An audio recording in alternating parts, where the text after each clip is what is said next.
Shalom, saudaraku yang dikasihi Tuhan Yesus Kristus. Sukacita tanggal 30 Maret 2021, saya akan sampaikan satu rahasia penting mengenai penunggang kuda merah. Siapakah dia? Kemudian cirinya seperti apa kalau tokoh ini muncul? Kemudian karena tokoh ini ketika nanti menerima mandat dari Tuhan untuk melakukan penghukuman, yaitu tepatnya penghukuman yang kedua dari 21 malapetaka akhir zaman yang tertulis dalam kitab Wahyu pasal yang ke-6 ayat yang ketiga dan keempat, yaitu mengambil damai sejahtera di bumi. Kemudian nanti akan timbul peperangan-peperangan, suasana damai hilang. Saudara, nanti siapa yang bisa selamat dari tulah yang kedua di akhir zaman yang ditimbulkan oleh meluncurnya penunggang kuda merah ini?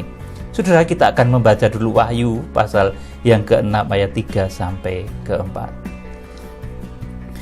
Dan ketika anak domba itu membuka meterai yang kedua, aku mendengar makhluk yang kedua berkata, "Mari." Dan majulah seekor kuda lain, seekor kuda merah padam, dan orang yang menungganginya dikaruniakan kuasa untuk mengambil damai sejahtera dari atas bumi, sehingga mereka saling membunuh, dan kepadanya dikaruniakan sebilah pedang yang besar. Amin, saudaraku. Jadi penunggang kuda merah ini adalah yang kedua dari meterai yang dibukakan, dari bencana meterai yang dibukakan di akhir zaman. Karena penghukuman ada meterai, itu ada 7, kemudian sangkakala ada 7, kemudian cawan murka Allah juga ada 7. Saudara, kemudian penunggang kuda merah ini merupakan pelaksana dari meterai yang kedua dari keseluruhan meterai, yaitu 7 meterai. Saudaraku, kalau dari 21 total malapetaka akhir zaman, ini juga merupakan tulah akhir zaman yang kedua. Saudaraku yang dikasihi Tuhan, jadi munculnya kuda merah dan penunggangnya ini bertugas untuk mencabut damai, saudaraku, di bumi, untuk mencabut atau mengambil damai sejahtera dari muka bumi. Dan yang melepaskan kegerakan kuda merah ini, meluncurnya kuda merah ini, yang melepaskan atau yang memerintah, ini adalah Tuhan Yesus, saudaraku, yang tampil sebagai hamba. Kalau di dalam 4 Injil, ini adalah penampilan Tuhan Yesus sebagai hamba yang ditampilkan di dalam Injil Markus, saudaraku. Kalau di dalam kitab Wahyu pasal 4 ayat 7, ini merupakan pribadi makhluk yang kedua, yang sama seperti anak lembu dalam Wahyu pasal 4 ayat 7. Ketika surga dibuka, kemudian nampaklah, saudaraku, satu penglihatan tentang surga, tentang bait suci sejati. Saudaraku yang dikasihi Tuhan, jadi yang melepaskan meluncurnya kuda merah ini adalah penampilan Tuhan Yesus Kristus sebagai hamba. Dan ini kalau di dalam 4 Injil adalah Injil Markus. Saudara yang dikasihi Tuhan, kemudian penunggang-penunggang kuda ini, baik penunggang kuda putih, kemarin sudah saya jelaskan karakteristik penunggang kuda putih, saudaraku, bahwa kedatangannya itu ditandai dengan meletusnya, munculnya wabah-wabah yang begitu dahsyat. Kemudian, saudaraku, ini yang kedua, penunggang kuda merah, saudaraku. Ini juga merupakan utusan Tuhan, saudaraku, seperti Zakaria pasal 1 ayat 10. Penunggang-penunggang kuda itu adalah orang, saudaraku, yang diutus Tuhan. Zakaria 1 ayat 10, orang yang berdiri di antara pohon-pohon murad itu mulai berbicara, katanya, inilah mereka semua yang diutus Tuhan untuk menjelajah bumi. Utusan Tuhan. Kalau di dalam kitab Wahyu pasal 1 ayat 16 disebut sebagai 7 bintang. Kalau di dalam Wahyu pasal 2 dan pasal 3 disebut sebagai angelos, malaikat-malaikat yang menerima surat. Karena itu adalah hamba Tuhan, maka saudaraku ini perlu surat. Saudaraku, akhirnya di dalam kitab Wahyu ditulis sebagai, dan tuliskanlah kepada malaikat sidang jemaat. Itu karena manusia, karena hamba Tuhan. Dan nanti kegenapannya adalah hamba-hamba Tuhan di akhir zaman. Yang disebut di dalam kitab Nabi Mika dinubuatkan itu merupakan 7 gembala, saudaraku. Bahkan 8 pemimpin manusia. Saudara yang dikasih Tuhan, kemudian saya akan terangkan juga, saudaraku, penunggang kuda merah ini kaitannya dengan susunan 7 bintang yang digenggam di tangan kanan Imam Besar Agung di Wahyu pasal 1 ayat 16. Saudaraku, supaya menjadi jelas semuanya, menjadi kronologis, jelas, terang benderang, saudaraku, sehingga saudara tidak terombang-ambing lagi dengan ilham-ilham roh yang tidak menentu. Anak kecil bermimpi, saudara menjadi bingung. Ada orang menangis-menangis bermimpi, saudara menjadi bingung. Saudara, semuanya dituntun detail oleh pewahyuan ilahi. Saudaraku, karena kitab Wahyu ini adalah merupakan wahyu, saudaraku, yang menerangkan apa yang dikatakan oleh Tuhan Yesus di dalam Matius pasal 24, saudaraku, tentang kejadian-kejadian di akhir zaman. Sekarang saya akan terangkan susunan 7 bintang atau 7 tokoh yang akan dipakai oleh Tuhan sebagai pengemban amanat Pentakosta akhir zaman, saudaraku. Susunan 7 bintang, Wahyu pasal 1 ayat 16 dan 20 kalau saudara membaca. Saudara, penunggang kuda merah ini merupakan salah satu bintang atau salah satu hamba Tuhan, seperti dinubuatkan dalam Daniel pasal 12 ayat 3, bahwa nanti hamba-hamba Tuhan yang menuntun banyak orang kepada kebenaran seperti bintang-bintang. Dan ini kegenapannya, saudaraku. Seperti bintang penunjuk yang menunjukkan orang-orang Majus itu ke arah mana harus melangkah untuk menuju tempat Tuhan Yesus dilahirkan, Sang Juru Selamat itu dilahirkan, saudaraku. Posisi bintang di akhir zaman pun demikian, nanti akan membawa jemaat ke arah berita akhir zaman yang benar, ke arah Wahyu pasal 12 ayat 5, harpazo, rece, pengangkatan. Saudara, kesanalah nanti hamba-hamba Tuhan itu akan membawa jemaat di akhir zaman, dan ini sudah waktunya, saudaraku. Jadi, saudaraku, penunggang kuda merah ini merupakan salah satu bintang hamba Tuhan yang berada di dalam tangan kanan Imam Besar Agung. Dan ini merupakan pelaksana keputusan Allah, penunjuk arah kekristenan akhir zaman. Saudaraku, kalau dulu penunjuknya itu bintang Bethlehem, sekarang ada penunggang kuda putih, penunggang kuda merah, yang di dalam kitab Wahyu pasal 1 ayat 16 disebut 7 bintang itu, saudaraku. Kalau di dalam Wahyu pasal 2 dan pasal 3, mereka disebut 7 malaikat sidang yang menggembalakan Efesus, Smyrna, Pergamus, Tiatira, dan selanjutnya itu. Saudara yang dikasih Tuhan, kemudian penunggang kuda merah ini di dalam kitab Wahyu pasal 2 dan pasal 3, penunggang kuda merah ini adalah hamba Tuhan yang dituju oleh surat yang ditulis oleh Rasul Yohanes, tepatnya surat yang ditulis kepada jemaat di Sardis. Saudara, jadi penunggang kuda merah ini adalah gembala, hamba Tuhan yang bertipe, saudaraku, menggembalakan jemaat-jemaat berkarakter Sardis. Saudaraku, dan hamba Tuhan ini, penunggang kuda merah ini, dia memiliki keahlian spesial di dalam membangun bait suci Allah. Tepatnya bangunan yang dia merupakan spesifikasinya adalah bejana pembasuhan, saudaraku. Dan saudaraku, di dalam badan manusia ini adalah terkena organ pada sekitar paha yang membuat seseorang itu bisa berjalan. Kalau orang lumpuh, saudaraku, rohaninya lumpuh, nggak bisa berjalan.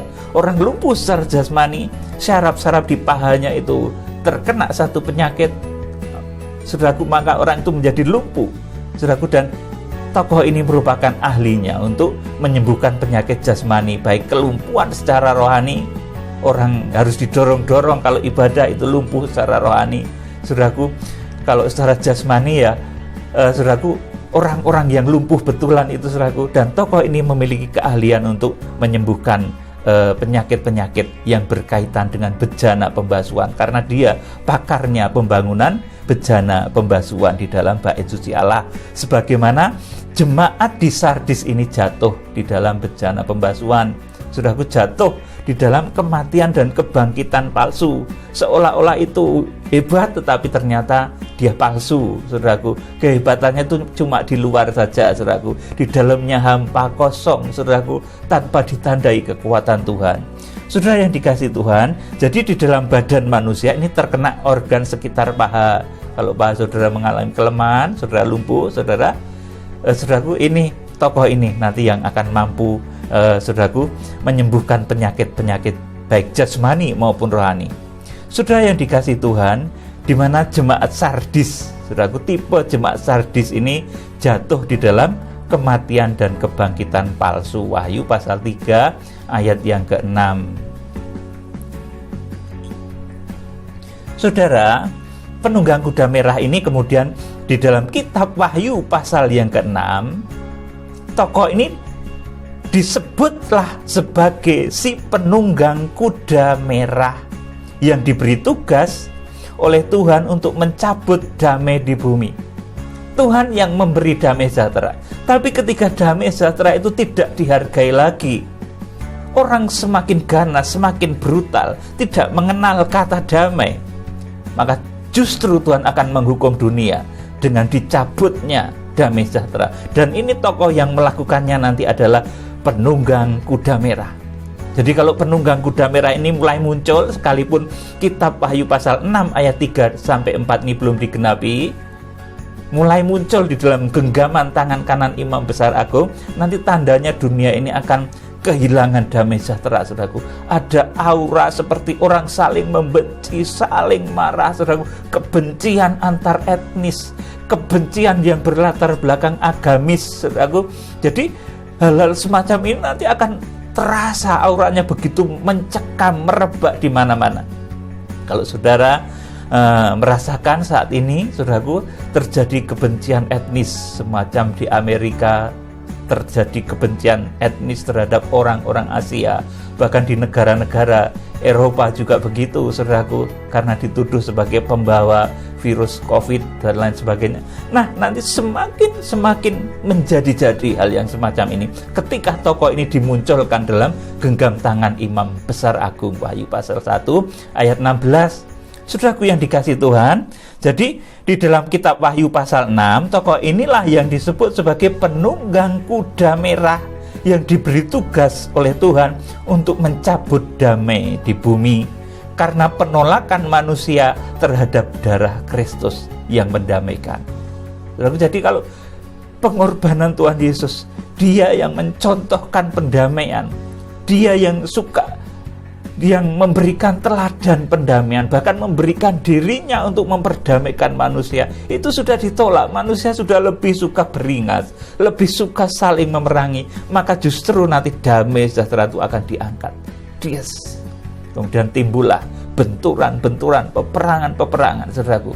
Kemudian siapa yang bisa selamat nanti bisa terangkat. Saudara yang dikasih Tuhan, selanjutnya di dalam kitab Wahyu pasal-pasal yang selanjutnya, penunggang kuda merah ini, saudaraku, ini merupakan pelaksana penghukuman sangkakala yang kelima. Saudaraku, kalau melihat Wahyu pasal 9 ayat 1 sampai 12. Saudaraku, jadi saudara catat ya baik-baik, karena pemberitaan saya ini semuanya sinkron dari kemarin yang saya terangkan tentang munculnya 7 tokoh, karakter dari 7 tokoh, 7 hamba Tuhan di akhir zaman.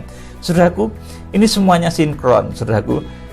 Selanjutnya, ini penunggang kuda merah ini juga di dalam kitab Wahyu nanti merupakan pelaksana dari penghukuman, saudaraku, sangkakala yang kelima. Perhatikan baik-baik. Penunggang kuda merah ini nanti di dalam kitab Wahyu selanjutnya, Wahyu pasal 9 ayat 1 sampai 12, dia merupakan pelaksana penghukuman sangkakala yang kelima, di mana nanti ada bintang jatuh, kemudian matahari menjadi gelap, saudaraku. Kemudian keluarnya monster-monster belalang. Ini nanti wujudnya entah sakit penyakit, virus atau bagaimana, tapi yang jelas itu nanti menimbulkan siksaan yang begitu pedih. Sakitnya seperti kalajengking, ratusan atau ribuan kalajengking yang menyengat badan manusia siang dan malam selama 5 bulan, disiksa seperti itu. Ini nanti yang akan melepaskan juga penunggang kuda merah ini, saudaraku. Kemudian saudaraku, tokoh yang disebut penunggang kuda merah ini merupakan pelaksana juga penghukuman sangkakala yang kelima. Wahyu pasal 9 ayat yang ke-1 sampai 12, saudaraku.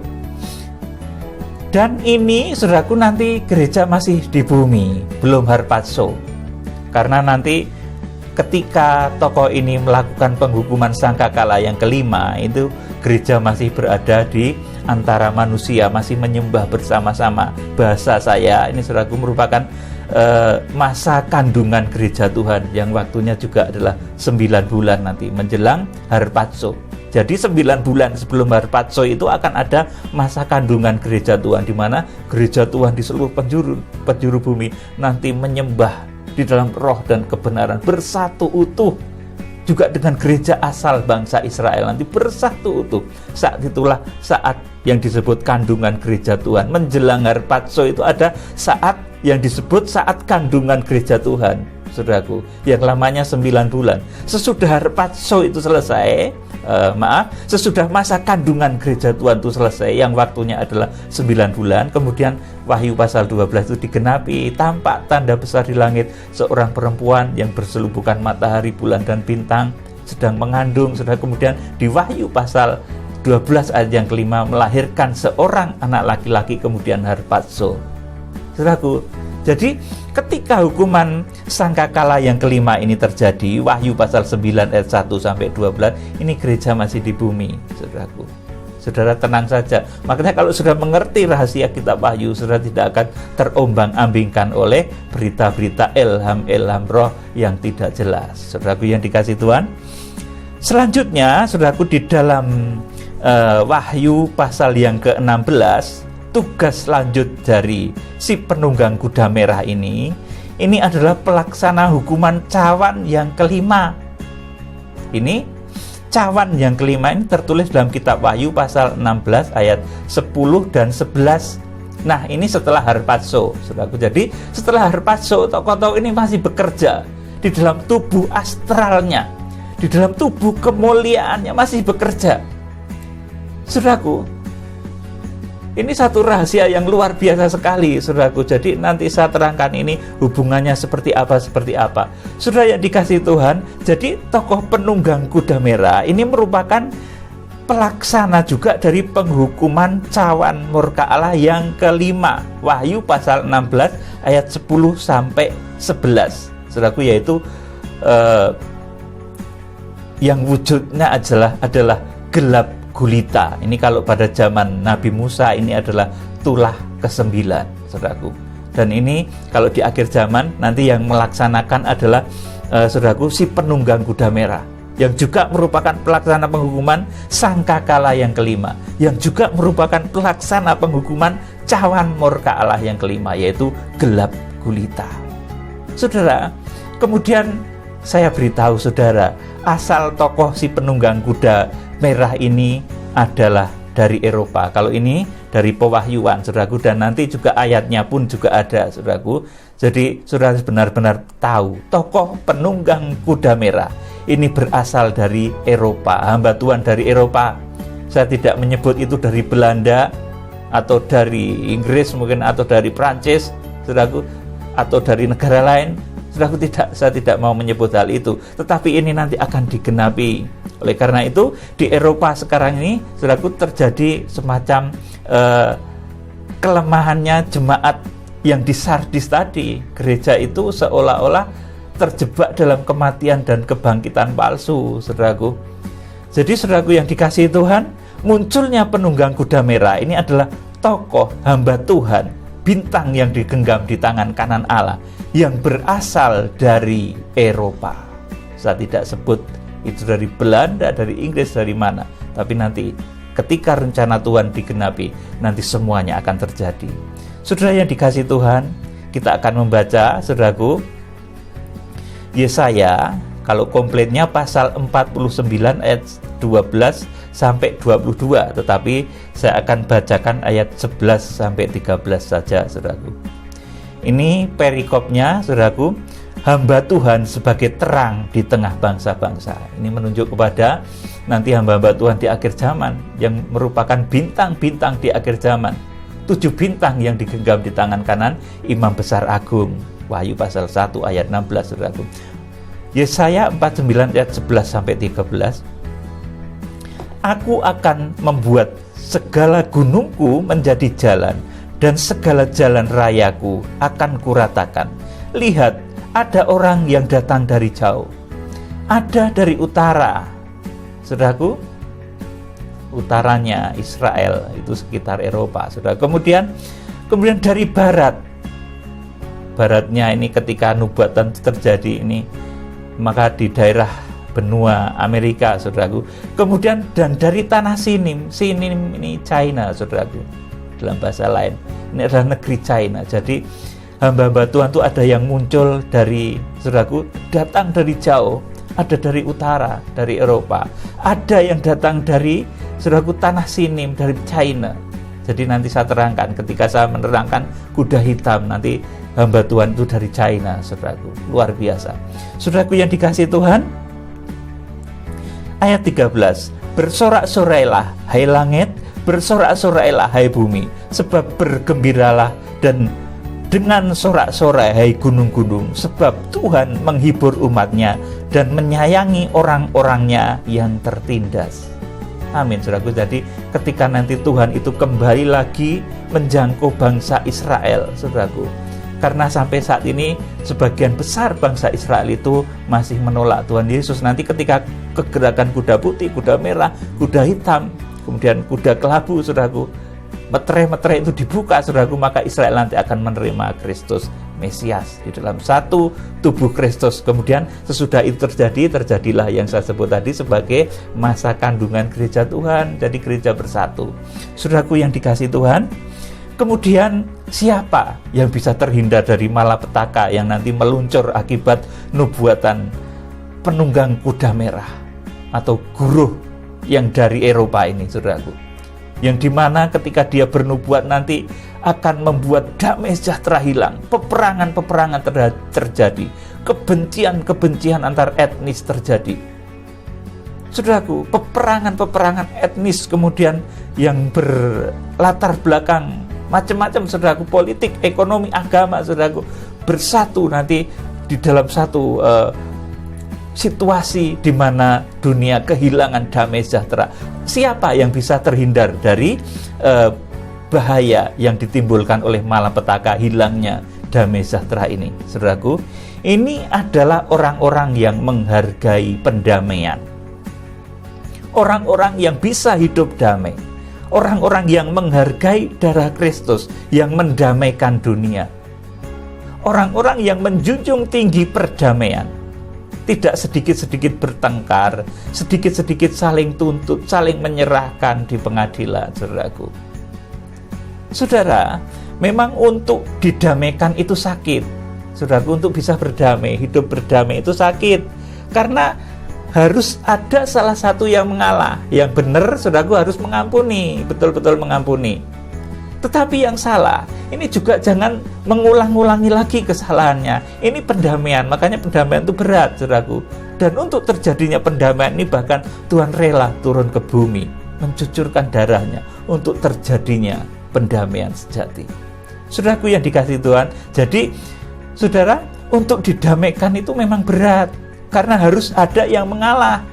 Yang di atas harus mau turun, yang di bawah diangkat. Ini pendamaian, saudaraku. Yang benar harus, saudaraku, mau memaafkan, betul-betul los memaafkan. Kemudian yang salah ini harus betul-betul menyadari kesalahannya dan jangan berbuat dosa lagi, jangan berbuat salah lagi. Itulah makna pendamaian. Orang-orang yang mengerti berdamai semacam ini nanti akan terhindar manakala bencana-bencana, saudaraku, yang ditimbulkan oleh meluncurnya kuda merah dan penunggangnya ini terjadi. Saudara, kita akan baca 2 Korintus 5 ayat 17-19. Jadi, siapa yang ada di dalam Kristus, ia adalah ciptaan baru, yang lama sudah berlalu, sesungguhnya yang baru sudah datang.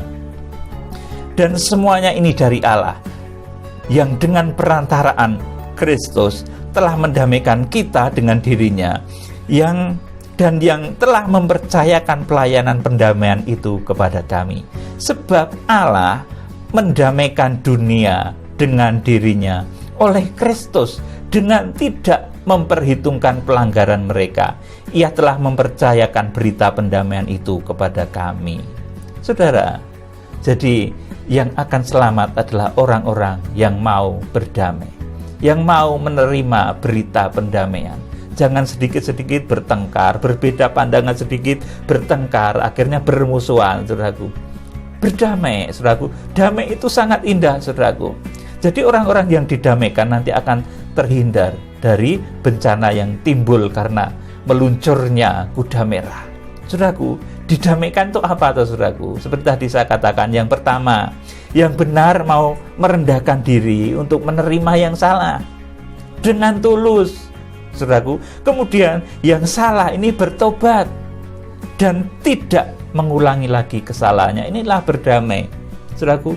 Berdamai dengan Allah juga begitu. Tuhan dari Maha Tinggi turun, Dia memberikan darahnya, Tuhan Yesus Kristus mengampuni manusia seberat apapun kesalahan dan dosanya, asalkan dia mau didamaikan.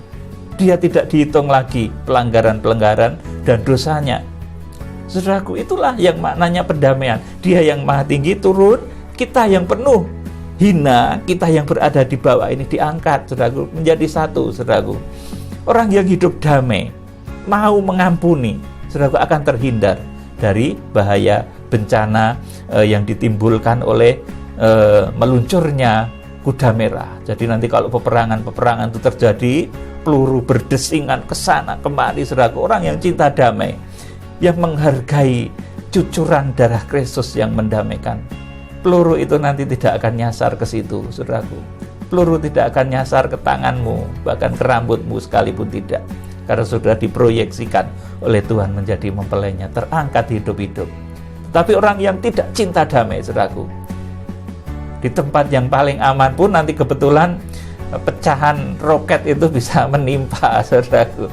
Saudaraku, jadi orang yang mencintai damai nanti akan terlindung dari bencana yang ditimbulkan, saudaraku, oleh meluncurnya kuda merah. Saudara yang dikasihi Tuhan, karena damai sejahtera ini dicabut ketika Wahyu pasal 6 ayat 3 dan 4, maka bumi akan resah, pemusnah, ketegangan rasis, kemudian sentimen, saudaraku, sentimen agamawi, percekcokan, permusuhan karena ekonomi, saudaraku, bahkan peperangan besar terjadi. Jadi kalau tokoh penunggang kuda merah ini nanti mulai ada di dalam genggam tangan Imam Besar Agung, lihat, nanti akan ada tanda, aura seperti damai itu seolah-olah hilang dari muka bumi.